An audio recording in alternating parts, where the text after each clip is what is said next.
Ladies and gentlemen, I'm a very proud man, and I'm called Cameron Mackintosh. And for all of us, this has been the most emotional occasion, I can't tell you. And it takes me back to another very emotional night, which was exactly 10 years ago at the Royal Shakespeare's Barbican Theatre. We'd had a very long rehearsal period and an extremely hectic preview period. And we opened, and the night it opened, something magic happened with the show, and it went out of our hands. And I remember in the second act, creeping back into the director's box at the back of the Barbican, and I slunk into the box to watch the barricade scene unfold. And the show was so much more than I ever dreamed when I listened to the original French concept album, that out of sheer relief and just emotion, I just burst into tears and grabbed the hand of the only other person that was in the box, who was designer John Napier. Luckily for me, John realized that I was being artistic, not familiar. Otherwise, I probably wouldn't have survived the evening. Well, that was the first of many evenings around the world, and the show has gone on to be the most extraordinary success, playing in front of audiences the whole world over. It's been seen by over 40 million people in 25 million countries, not yet. Too old. 25 countries, and the reception's always been the same. I can't tell you how much that it means to have worked with all these wonderful artists. I mean, it's quite fashionable in some foreign countries to say that the British musical depends on scenery. Well, tonight triumphantly proved them wrong.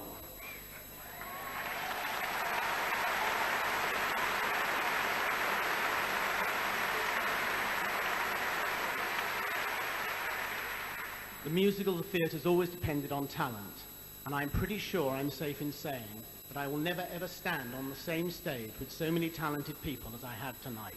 Thank you.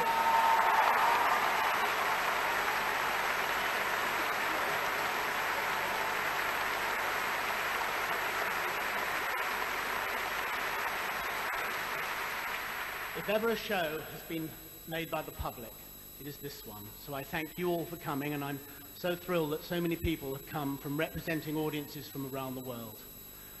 My grateful thanks to you all.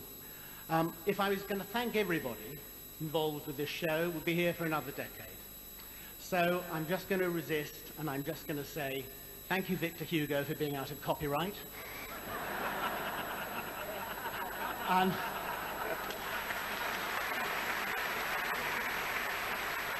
thank you, John Cameron, for your wonderful, thrilling orchestration.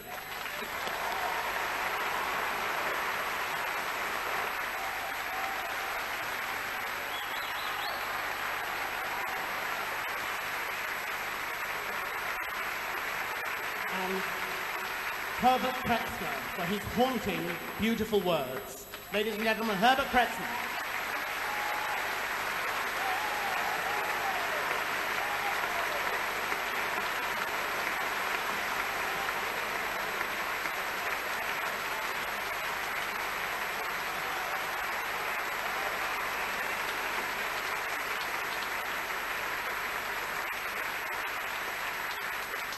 No production could have had a more brilliant creative team.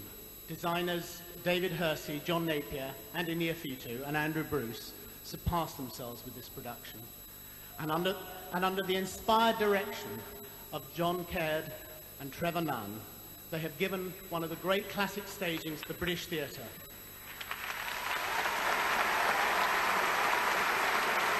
Ladies and gentlemen, Trevor Nunn and John Caird.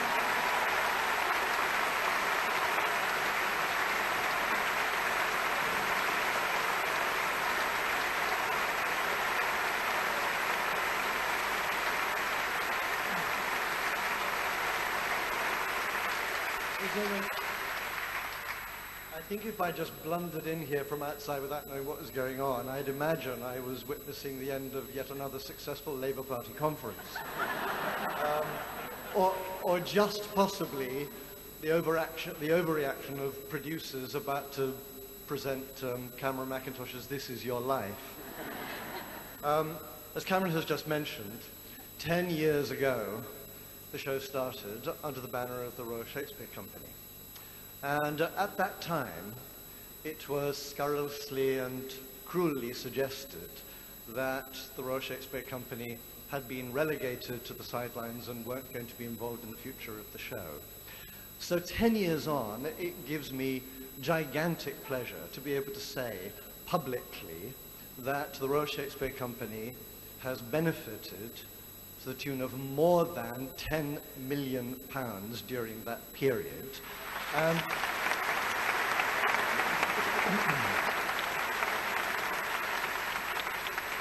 And there's a very strong likelihood that without that £10 million, we wouldn't have a Royal Shakespeare Company to go on supporting. So for that and for the countless other pleasures that this show has given me, I thank everybody on this stage tonight. Thank you.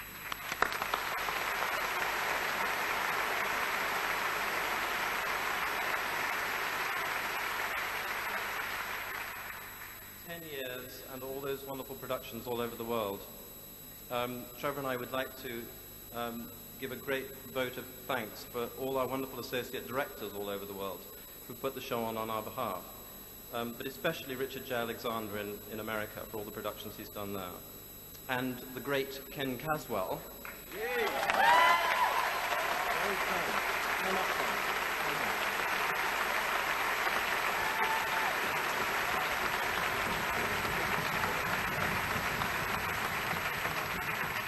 We know Ken is in the building somewhere. If he hadn't been here today, you wouldn't have seen what you saw tonight, because Ken put all this up on its feet for all of us.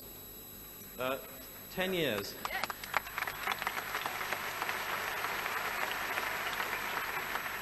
10 years on, and as Cameron says, one of the great privileges of working on Les Miserables all over the world is the extraordinary number of friends we've all made. And it would have been lovely if they had all been able to come here tonight. But if everybody who'd ever performed in Les Mis had made it tonight, we'd have had to take a larger arena than the Royal Albert Hall. So Trevor and I have decided that we're going to extend an invitation to all of them on Cameron's behalf. Cameron doesn't know about this yet. It's going to be a bit of a shock to him. But, and you're all invited too. And the date will be the 8th of October, 2005. For the 20th anniversary of Les Miserables in Wembley Stadium.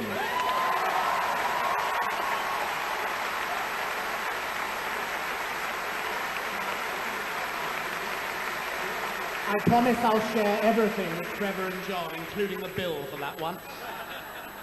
Finally, I have only one thing more to do. There are two friends of mine without which we would not be here tonight. They are, of course, Alain Boublil and Claude-Michel Schambert.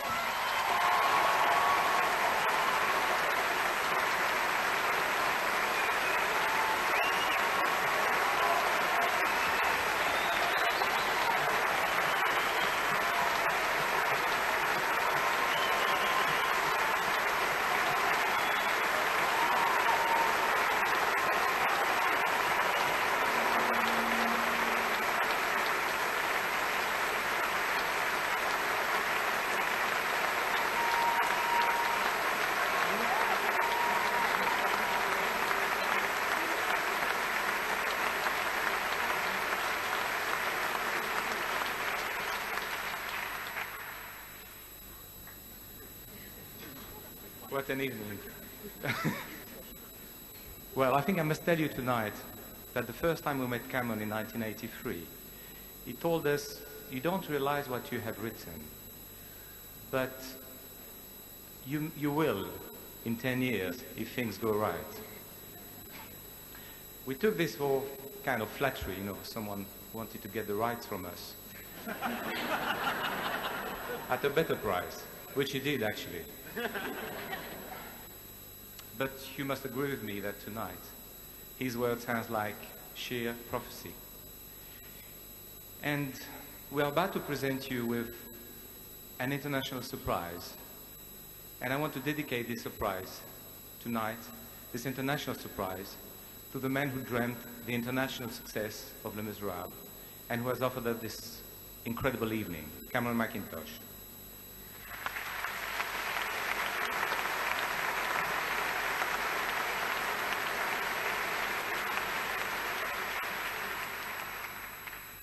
One day I have to face the fact that I have to write the finale of Act One. It was a nightmare. It was a huge traffic jam in my head because I have to put together all the characters of the show in only one song. It took me months and months. But when Cameron told me that tonight we're going to have 17 Jean Valjean from 17 countries singing in their own language all together, I was in a state of panic. So we're trying something, and ladies and gentlemen, from all over the world, these are the Jean Valjeans coming out.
Do you hear the people singing the song of angry men?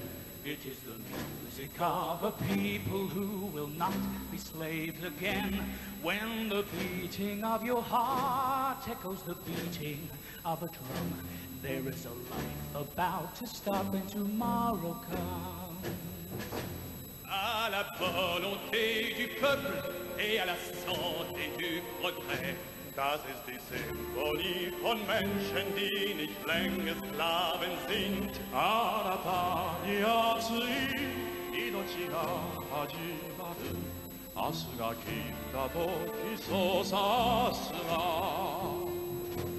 Als emellik, hogyha kell, kiállsz, de értünk sarcunk ért.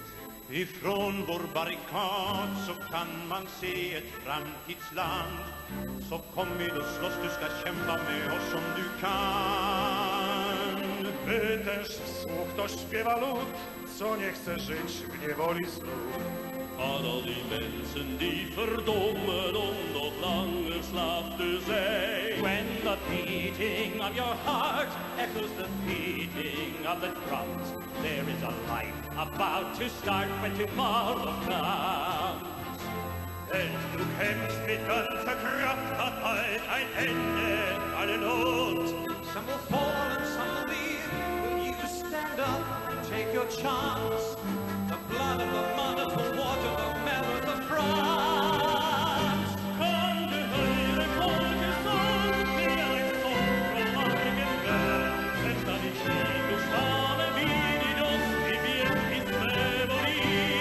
Och die dunkle Thomas Blues, lass oss stärken, ja, förstärk. Das ska dig till och liv och den nya tag. Will you find it hard to play?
Thank you.